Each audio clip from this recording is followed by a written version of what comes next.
It's week 2 of Mirror Now's campaign, Old Car Not Bekaar. Over the past week, we've spoken about the Delhi government's tyranny, how the transport department officials have impounded vehicles and sent them to junkyards without informing people. Mirror Now has approached all the concerned authorities, but not a single authority has responded from the Delhi government. Authorities remain silent and people run from pillar to post to get back their car. Our campaign with your voices brought to light the callousness of the Delhi government, MCD and scrap companies, and how, in some cases, cars were seized only to extort money. We shall not stop. We shall keep raising your concerns until authorities listen to the grievances and take action.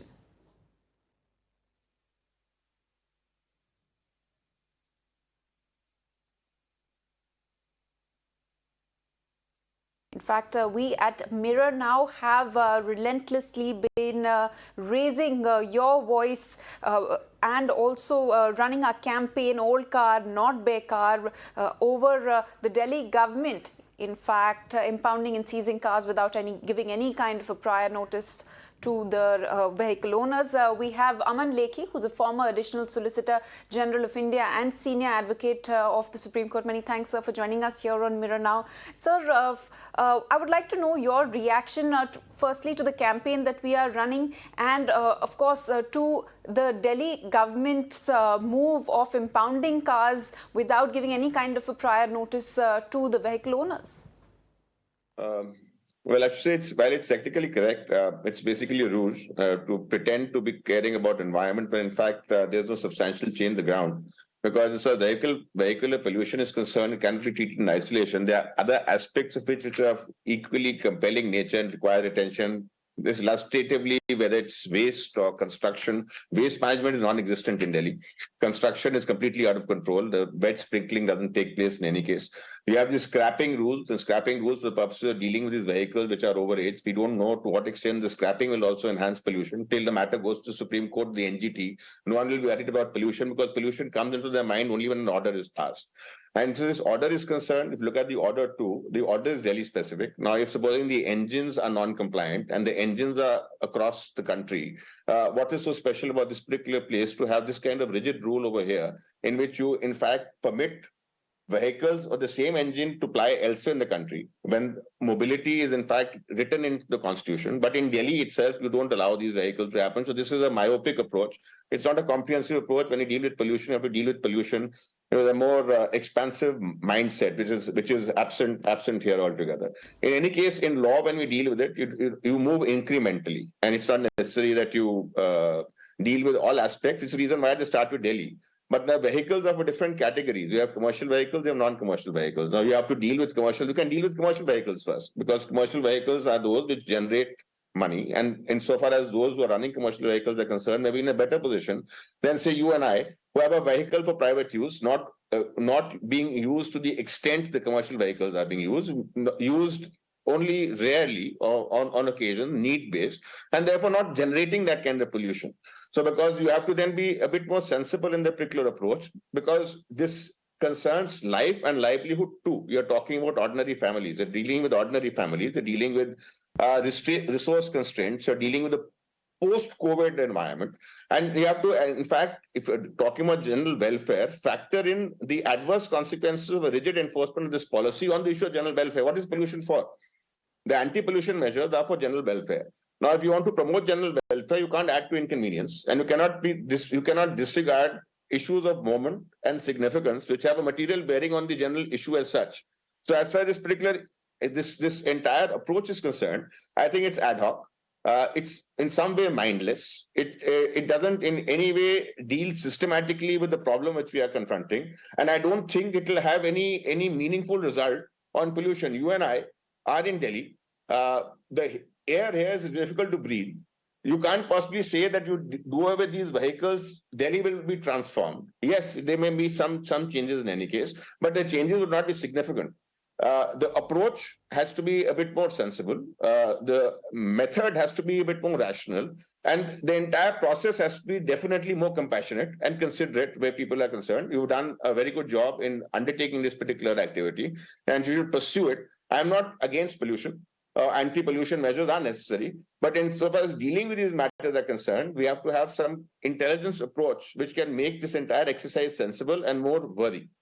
Absolutely. A lot of the callers who've called us, and they've also sort of said that, this entire policy needs a relook.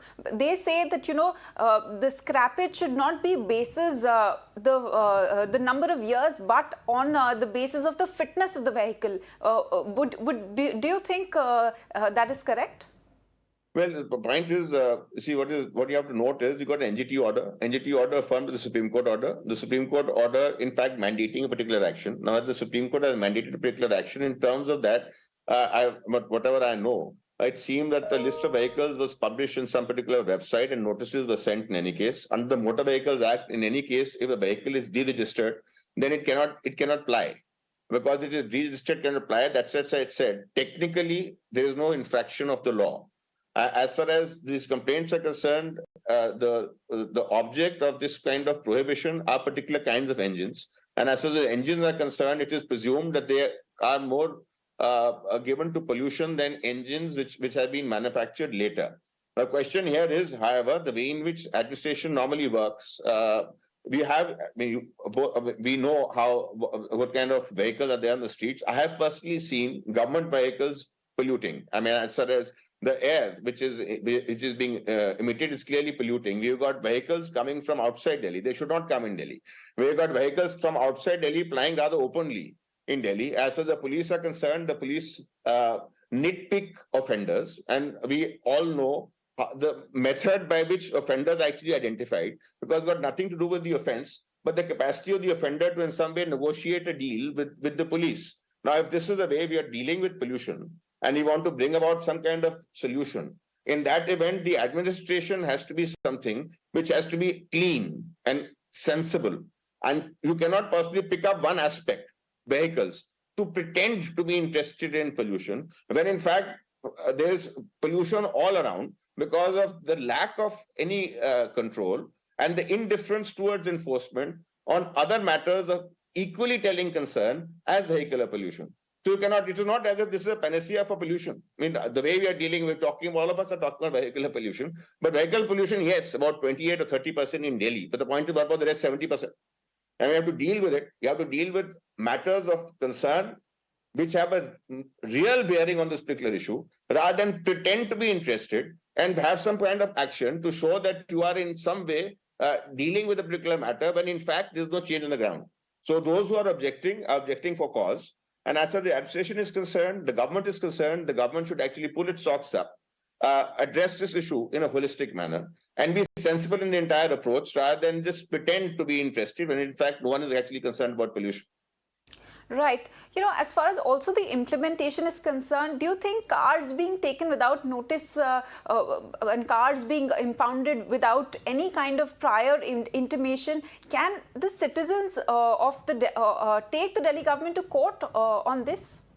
Well, that will be slightly, it will be difficult, because whatever I have known of this, the order of the Supreme Court, I mean, the NGT order is quite old, followed by Supreme Court orders 18, and there was a list which was published. In any case, notices were sent. Under the Motor Vehicles Act, if a vehicle is being used, it can be impounded.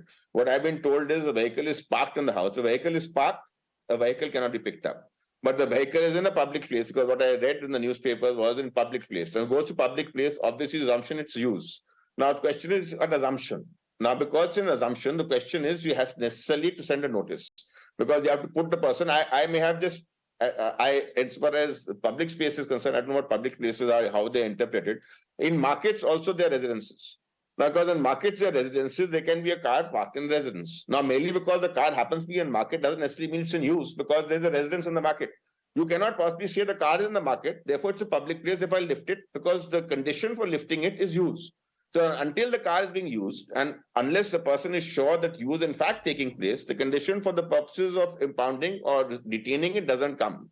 And it is not for the administration to decide for itself that the car is being used. The administration has to put to notice to the person whether in fact the car was in fact used or was intended to be used. And until that condition is satisfied, you cannot do that. And for that, notice must necessarily proceed.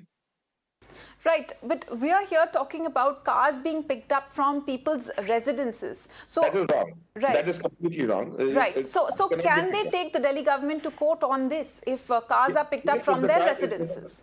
if the car is simply parked and therefore not Yeah. in use, you cannot just pick it up in any case because that is not something which is what causes pollution is movement, use. A point is for if a person chooses to keep the car because there can be innumerable reasons to keep the car. I mean, you may want to sell the car, but may not be getting the right price for the car. So you hold on to the car till you get the right price. You're waiting for a buyer. This kind of myopic policy limited to a particular city when the whole country is dealing in pollution is bringing about a very weird situation where the same car which can't fly in Delhi can fly, say, in Haryana. Now, if the car can fly, and of course there'll be buyers willing to come to buy the car, I can keep my car and sell it. I got a right to sell the car. You can't stop me from selling the car. It's my freedom of action. So as long as I'm holding on to the car to sell it to a buyer at a place where it can move, mainly because the car is parked, you cannot impound the car. You cannot detain the car and you cannot pick it up. Any action that against will be patently illegal. Right. So after our campaign, there was a meeting of the Transport Commissioner with the residents, with the aggrieved residents. And in fact, what the Transport Commissioner said is that give us proof. So do you think it's correct, the onus being put on the citizens to prove that their cars were seized from outside their house without notice? Would that be legally valid? The Transport Commissioner asked the aggrieved residents, give us proof that it was done from outside of your residence. Is this legally valid way for the government officials to treat citizens, putting the burden of proof on them? You see, normally the presumption is an official act is properly done, but that is doesn't extend to the substantive legality of that particular act. Now, it is not lifting, but lifting for a cause. When it is lifting for a cause, the presumption will not come in. That is, you cannot presume that the cause exists. The obligation to show cause, and that is to justify the lifting, is not on the person who is the owner of the car.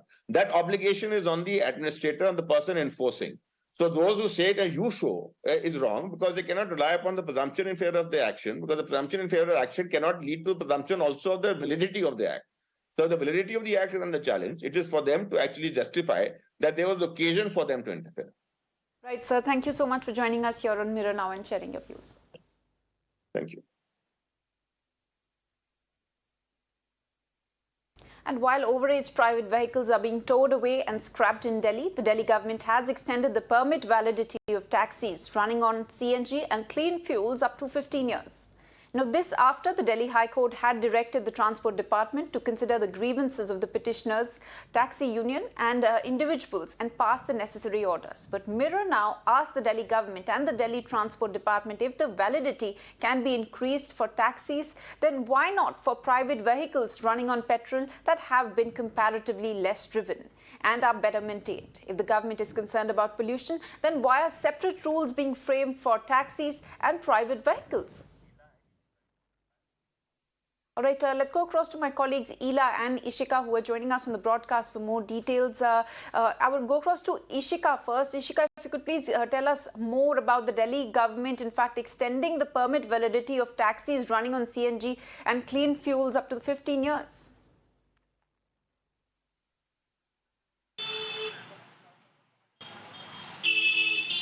Well, yes, Ashna, now, in a move, Delhi government, in fact, has extended the validity of the taxis that are, using the CNG fuel. Now, this after the Delhi government says it has received a lot of complaints from the taxi unions. So this has definitely come as a relief for the taxi drivers, for the taxi unions.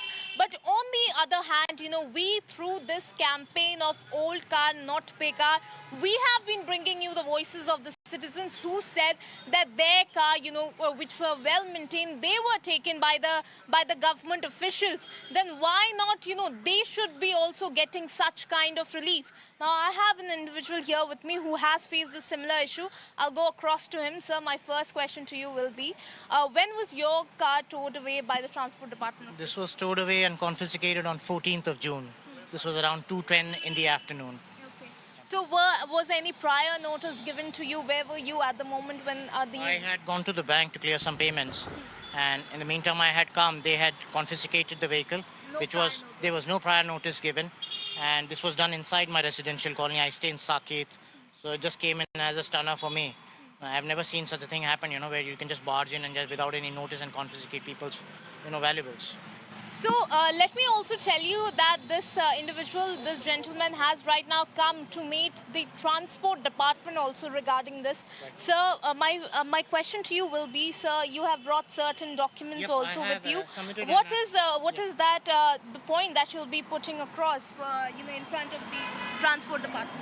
See, the main idea is, the first thing is you cannot confiscate anybody's valuables or especially in the vehicle in our case, without any prior notice, because this is something which is unethical. Like everybody has to be given a notice or some kind of intimation before, you can confiscate it, even if it's a law by the court, because this is simply harassment for anyone. And then I'm very much amused, and it amazes me, like, you have government vehicles flying in the road. I find you're not confiscating or putting an embargo on vehicles which are run by the government. I see an ambassador car over here itself. It's been, I think, deputed to a transport officer. I saw him get down from the car. And do you mean to say that must be at least 40 years old, that ambassador car? So do you mean to say that's not creating pollution, or nobody's checked on it? And a vehicle which is parked for, like, let's assume any of these gentlemen, which is not even running on, that's creating pollution, and you would confiscated it? Doesn't it seem unfair? As they say, the world is very unfair nowadays, so let's debate on it. So Anyway, I came in the morning. I stay in Saket. My mom had a very severe brain hemorrhage, and I'm taking care of her. So I really don't get time. But this was very disturbing for me, and that car has sentimental attachments for myself. So I'm just looking how I can retrieve it and convert it into electrical. So I submitted this application to the commissioner, and I thought I would get his valuable time today. I've been waiting here since 10 o'clock, because the notice board also says 10 to 11 is his visiting hours, and he doesn't meet people. So I'm waiting. He's supposed to be coming here by lunch, but he has a meeting. But if that's the case, you should depute other officers also, because we're coming from far off places. You can't just harass people. Someone is coming, somebody's got some other objective. And this is something unwanted, right? So they should be delegating this to other officers also, who have got the power to take the decision. So anyway, just to show you this, I have this application, and I've given all my mom's documents. So, these are the voices of the citizens, who are right now very much angered and impacted by this drive. They say, that after their cars have been confiscated, their car has been towed away by the transport department, they are now being made to run from pillar to post. Now, this very gentleman had come here to meet the transport department, but till now he's saying that he has not got an appointment. So definitely he's waiting that, once the transport department meets him, he's expecting that some kind of relief might be given to him. But that is something that we'll still have to wait and watch, because we have seen that even yesterday there were certain people who came here, but ultimately it was the transport department that put the onus back on the citizens. So we'll have to wait and watch if these citizens get some kind of relief after our campaign. Over to you. Absolutely. Yashika, I would request you to please stay on with us. Let's also quickly get in a word from our colleague Ela on this. Ela, Mirror now has approached all concerned authorities, but not a single authority has responded from the Delhi government. Well, absolutely, Ashna. We have confronted the Transport Minister, Kailash Gehlot, as well as we tried to get a reaction from Special Commissioner and Commissioner as well, but nobody did respond to our queries. And these are the people who are suffering, the queries of the people who are suffering. If they might have reacted on this, there would be a way out of this problem, and people might have found a solution of their problems, because not everybody is facing similar kind of problem. Every person is having a different situation. Someone's car was not even that old. It was expired 2 days back and still got towed away. And someone was parked inside the residential colony, and someone who is an old citizen. So there were a lot of people who were coming for the help from the transport department with very genuine problems, and nobody was listening to them, and they even didn't respond to our questions as well, and our request to meet them and to take a reaction from them on the same campaign story. And still we didn't got any kind of reaction. Yesterday also there were people who met with the transport commissioner, and they also presented their grievances. They were given assurance after we ran a campaign that there would be a help provided to them, and they just have to submit the proper applications and the proofs. But the people are asking why there is need to submit a proof that their vehicles were present at the residential area. That's what the people. That's what the people were claiming, and now there might be a hope for those who have met the commissioner yesterday, and they said that they hope that they can get some kind of relief at least, because it's their hard-earned money which they have paid to buy this vehicle, and the rules should be not that stagnant, and there should be a window in which Absolutely. people can get a relief who deserve the relief, and that's what we have been covering for past 1 week as well. Absolutely. Ila, Ishika, thanks very much for joining us here on the broadcast.